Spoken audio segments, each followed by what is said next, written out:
कक्षा 9 का विज्ञान विषय कार्यपत्रक है। यहाँ बच्चे अपना नाम लिखेंगे और यहाँ अपने कक्षा अध्यापक नाम लिखेंगे। बच्चों, पिछले कार्यपत्रक में हमने विलयन या सॉल्यूशन के बारे में पढ़ा था। इस बार हम पढ़ेंगे निलंबन के बारे में। अच्छा, एक चीज़ समझ लीजिए, साधारण तरीके से अगर हम देखें तो जब विलय और विलयन यानी कि दोनों चीज़ें, सॉल्यूट और सॉल्वेंट, विलय और विलयक दोनों एक दूसरे में इस तरीके से नहीं मिलते कि वह क्या करे कि एक दूसरे से अलग ना हो पाए। यानी ऐसी कंडीशन जब विलय और विलायक दोनों के दोनों एक दूसरे में पूरी तरह ना मिलें और कुछ देर बाद वो अलग हो जाएं। जैसे कि मिट्टी के कण मिल करके पानी में जब मिलते हैं तो वो कुछ देर के लिए तो सही रहते हैं और उसके कुछ समय बाद वो क्या होते हैं, नीचे की तरफ बैठ जाते हैं। ऐसी कंडीशन में जब ये अस्थाई क्या बनाते हैं, मिश्रण बनाते हैं निलंबन, तो क्या होता है, इस तरह के मिश्रण को हम कहते हैं कैसा बच्चों, निलंबन। ठीक है बच्चों, इस तरह के मिश्रण को हम निलंबन कहते हैं। जैसे कि आपका लिखा भी हुआ है कि क्या लिखा है बच्चों, कि मिट्टी यानी विलय और विलायक यानी पानी एक दूसरे में घुलते नहीं हैं या मिलते नहीं हैं, अस्थायी रूप से मिश्रण बनाते हैं और लटके हुए से दिखते हैं। हमें एक जगह से दूसरी जगह तक बिखरे हुए नजर आते हैं, आंखों से स्पष्ट तौर पे दिखाई देते हैं। इस तरह के मिश्रण को हम क्या कहते हैं, निलंबन कहते हैं और ये एक विषमांगी मिश्रण होता है बच्चों। ठीक है, चलिए आगे बढ़ते हैं थोड़ा सा।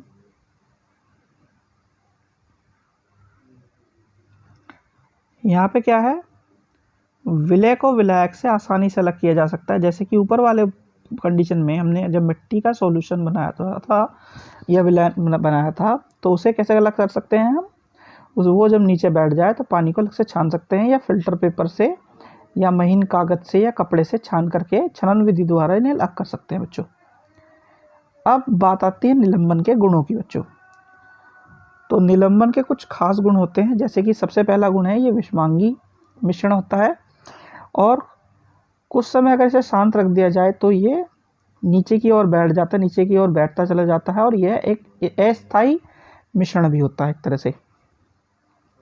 दूसरी अगर बात करें तो आकार बड़ा होने के कारण ये आंखों से देखा जा सकता है आसानी से। तीसरा क्या है कंडीशन बच्चों, कि ये प्रकाश की किरणों को जब इसके मार्ग पे पड़ती हैं तो ये क्या दिखाती है, साफ साफ दिखाई देती है और टिंडल प्रभाव को दर्शाती है। चाहे कर नीचे की तरफ भी बैठ जाएं तो भी अलग से आपको नजर आते हैं। दूसरा, इसे छनन विधि द्वारा अलग किया जा सकता है। ठीक है बच्चों, इसे छनन विधि द्वारा अलग किया जा सकता है। बच्चों अब जरा प्रश्न उत्तर देख लेते हैं। पहला प्रश्न है, क्या निलंबन में से प्रकाश का पथ दिखाई देता है, कारण लिखिए। तो हाँ, जो निलंबन होता है उसमें से निलंबित कण जो होते हैं प्रकाश के किरणों को फैला देते हैं, इस वजह से उसका मार्ग दिखाई देता है हमें और ये टिंडल प्रभाव दर्शाता है। ठीक है बच्चों, ऐसा इसलिए होता है। अब है निलंबन और विलयन में अंतर स्पष्ट कीजिए बच्चों। तो अगर आपको याद हो तो निलंबन के गुण तो हम इसी में से लिख सकते हैं। निलंबन के गुण बता देता हूँ आपको, क्या है, ये एक विषमांगी मिश्रण है और कुछ समय अगर इसे छोड़ दिया जाए तो कण इस नीचे बैठ जाते हैं, यह अस्थायी मिश्रण भी कहलाता है। दूसरा क्या है, कणों का आकार बड़ा होने के कारण आंखों से देखा जा सकता है। तीसरा, टिंडल प्रभाव दर्शाता है और चौथा, छनन विधि द्वारा अलग किया जा सकता है। अच्छा, अब आपकी पुरानी वाली वर्कशीट में अगर कार्यपत्रक में आपको कुछ याद हो तो क्या क्या बताया गया था उसे ही देख लेते हैं जरा। कि अगर विलयन की बात करें तो हम, ठीक है, विलयन के अगर गुणों की बात करें तो सबसे पहला गुण क्या था, इससे उल्टा हो जाएगा इसका। देखिए, विलयन का क्या गुण है कि विलयन एक सामांगी मिश्रण है, सामांगी एवं स्थायी मिश्रण है। ठीक है।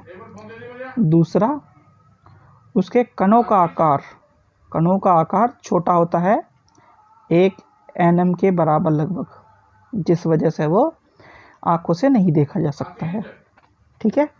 तीसरी चीज़ क्या है यहाँ पे टिंडल प्रभाव दर्शाता है, वहाँ पे वो टिंडल प्रभाव नहीं दर्शाएगा बच्चों। ठीक है। चौथा क्या है, छनन विधि के द्वारा अलग किया जा सकता है, तो वहाँ पे वो छनन विधि के द्वारा अलग नहीं किया जा सकता है। ये इस दोनों के बीच के अंतर है। आपको पिछले वाले कार्यपत्रक में या पिछले वाली वीडियो में आप देख करके आसानी से इस चीज़ों को लिख सकते हैं बच्चों। चलिए अगला प्रश्न देखते हैं। प्रश्न नंबर 3 है, इनमें से निलंबन छांटिए। आटा पानी, नमक पानी, रेत पानी, हल्दी पानी। अच्छा, आटा और पानी होगा तो ये पूरा पूरा एक दूसरे मिक्स हो जाएगा, नमक पानी भी एक दूसरे मिक्स हो जाएगा, लेकिन रेत को अगर हम थोड़ी देर छोड़ दें तो नीचे बैठ जाएगा, तो ये निलंबन है। हल्दी पानी की अगर हल्दी की हम थोड़ी मात्रा डालें तो कुछ समय पश्चात वो भी नीचे बैठ जाएगी, तो ये भी निलंबन है। अच्छा बच्चों, प्रश्न नंबर 4 है, निलंबन के कोई 3 गुण लिखिए। तो निलंबन के 3 गुण आप इनमें से लिख सकते हैं, जैसे कि पहला है विषमांगी मिश्रण, अस्थायी होता है ये और कुछ समय बाद कण नीचे बैठ जाते हैं। दूसरा, बड़े आकार के होने की वजह से कण आंखों से देखे जा सकते हैं। तीसरा, ये टिंडल प्रभाव दर्शाता है। और चौथा, छनन विधि द्वारा अलग किया जा सकता है। तो इनमें से कोई भी 3 आप लिख सकते हैं बच्चों। तो बच्चों ये हो गया आपका कार्यपत्र कंप्लीट और वीडियो भी। आशा करता हूँ आपको वीडियो अच्छी लगी होगी। अगर वीडियो अच्छी लगी हो तो चैनल को सब्सक्राइब करें, वीडियो को लाइक करें, शेयर करें। Thank you.